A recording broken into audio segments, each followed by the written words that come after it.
On the young season so far, and joining us right now, head baseball coach Mike Anthony. Mike, good morning to you. Thanks for joining us on a game day, too.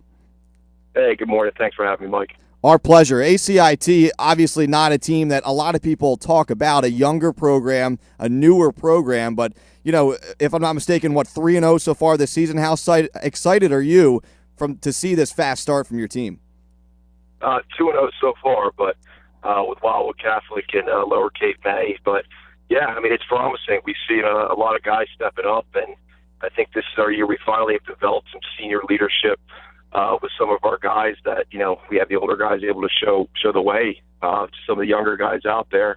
And, you know, pitching has been outstanding. I've seen a lot from our starting pitchers, great location with the ball and sort of understanding what our game plan is going in and able to execute. And, you know, we're happy with how the bats are at the plate. And I think it's just a testament to what we've seen with guys committing themselves to a program, not just during in-season, but the all-season program that we've had for them. So, you know, we're excited for it. And, you know, we have another challenge today against Winslow Township, and we'll see what we can do.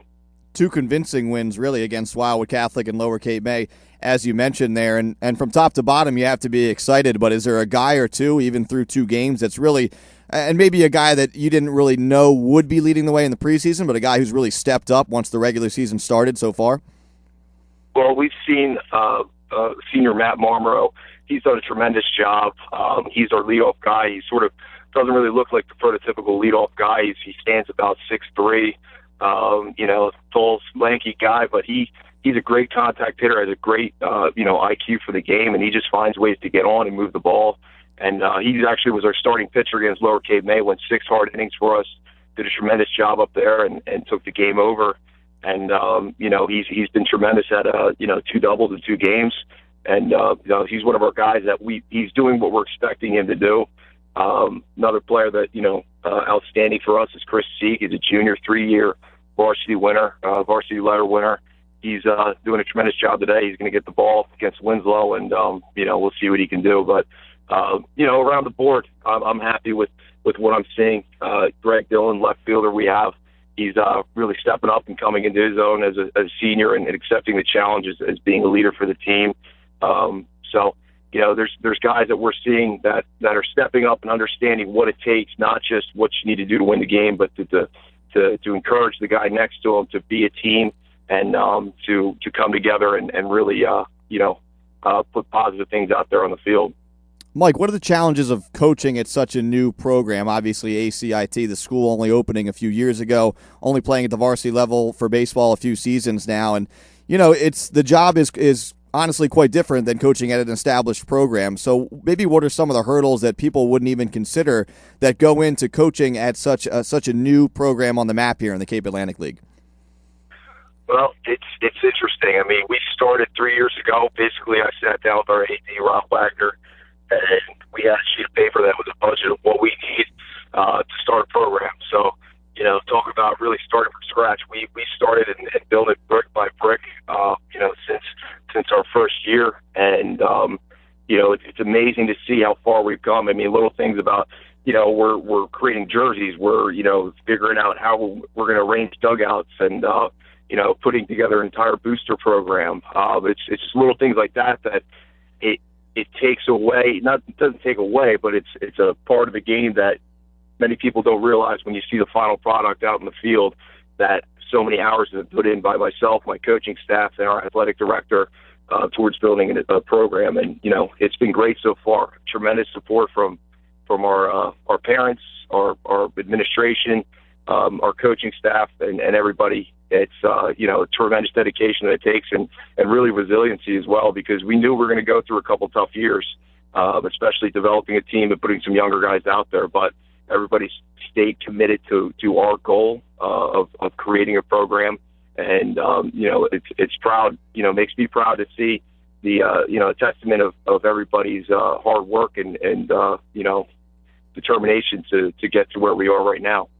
What about the respect factor? I mean, you talk about building a program brick by brick, and, you know, what is it like maybe the first time that you knock off a certain team that you haven't beaten before, and, you know, you guys just gaining respect every step of the way here? Yeah, I mean, you certainly got to earn your respect with Cal, and, you know, nobody's going to take you lightly. or we understand that some teams might mark us on the schedule as a W, in our earlier years. But now I think we sort of opened up some eyes. I know last year in particular, one of our highlighted games that sort of showed the character of our team was an 11-inning win over St. Joe's in Hamilton Lakes Park. We beat them 7-6, and it was a knockdown, drag-out battle against them, going slug for slug. And our guys had the character and the determination and just the will to win, and we came out on top there. And I think that sort of let the kids know. You felt that electric feeling between the kids and the coaches, like, hey, we're nobody to be taken lightly here. We're a team that has just as much packs just as much a punch as any other team here. It's just believing in yourself and understanding that you're just as capable as anybody else, that we can put together a winning season. Checking in here with Mike Anthony, head baseball coach of the ACIT Red Hawks. ACIT 2-0 so far this season. They're home against Winslow Township later today at 1 o'clock. Mike, what about the new landscape of the Cape Atlantic League, sort of these mega conferences this season? Does that change anything for you in terms of expectations? Does it give you guys a chance to play maybe some different teams that you haven't before? What's your take on the new layout here in the Cal? I like it. I mean, it's better competition. It opens it up a little bit more, and now we're in the Cape Atlantic League National. So Buna, Cedar Creek, Middle Township, some of those more established programs. We're going, and we got to mark them on the schedule as a team that we really need to go out there and have our best day. So I appreciate it. I think it sort of opens it up to everybody, and instead of having just a selected few amount of games on the schedule that you really need to get up for, sort of lets things shake out the way that they should. And I appreciate the higher competition, and our guys are really stepping up to the plate so far. Excuse the pun there, but yeah, they're excited to face teams like that and play them on a regular basis. A team like a Cedar Creek, I mean, similar story for ACIT. Cedar Creek been around maybe a few more years, but you've seen how fast the Pirates have sort of risen to the top, if you will, of that Cal national picture. And is that sort of the bar, or maybe the roadmap, if you will? I know you guys don't do things exactly like Cedar Creek, but has to be encouraging to see a newer program like that sort of get toward the top of the standings. Yeah, I mean, it's certainly, I commend them on their success in such a short amount of time, and I certainly believe that we have the opportunity, the capability to do the same thing. Understand that we can pull from any player within the Atlantic County. So, if we have a group of guys that are out there that are in 7th or 8th grade that really want to commit themselves and put together a state championship team, we have the capability of doing that. It's just guys that need to take the risk of doing that. The seniors that I have now, I my hat's off to them, because they took a chance on a team that they didn't have any certainty, like an established program that's been around for 30 years or so.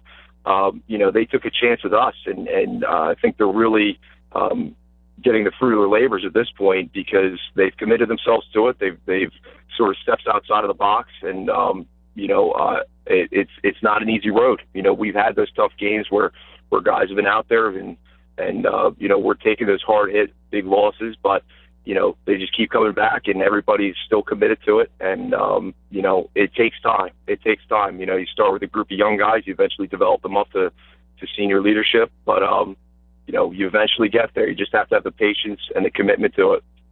Mike, is it more of a challenge in terms of ACIT pulling kids from all over Atlantic County? When that freshman class comes in, there's probably some kids that really don't know one another. It's sort of unique from some other programs in the area. Is it more of a challenge to get everybody to buy in and become a team when you have kids coming really from all over the county? Well, yeah, I mean, everybody's coming from different feeder programs, so there's different terms. You still there? Yeah, I'm still here. Go ahead, Mike. Okay. So kids are coming from different feeder programs and different coaching styles.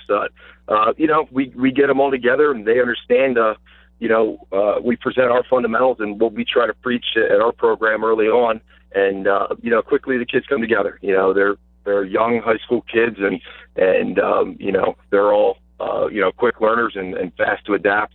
But again, they're coming from different feeder programs, and, it's hard to know what to expect. And then finally, Mike, I'll ask you about the sports culture at ACIT. Is it sort of getting bigger and better every year? We saw the girls basketball team have a really nice year this past season. I mean, the boys basketball team have been trying to establish their place in the Cape Atlantic League, some other sports as well. What's the sports culture at ACIT among the Red Hawks right now? It's exciting. I mean, you're watching something grow. They're right in front of you. We don't offer so many sports, but what we do offer, we want to be really good at. Yasmin Nelson, she scored 1,000th point for girls basketball this year. Bowling team won the state title for Group 2. Soccer team is getting better and better each year.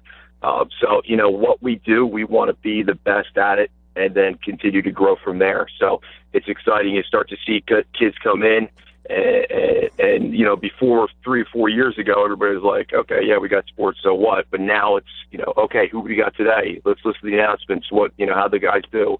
It's a nice atmosphere change in a school that, you really start to develop into that, that real traditional style high school. ACIT 2-0 so far this season. Again, Red Hawks home against Winslow Township this afternoon at 1 o'clock. Mike Anthony, thanks so much for taking the time, especially on a game day. Great start to the year. Good luck the rest of the way, and we'll catch up with you again down the line. Great. Thanks so much for having me. You got it. Mike Anthony, head coach of the ACIT Red Hawks.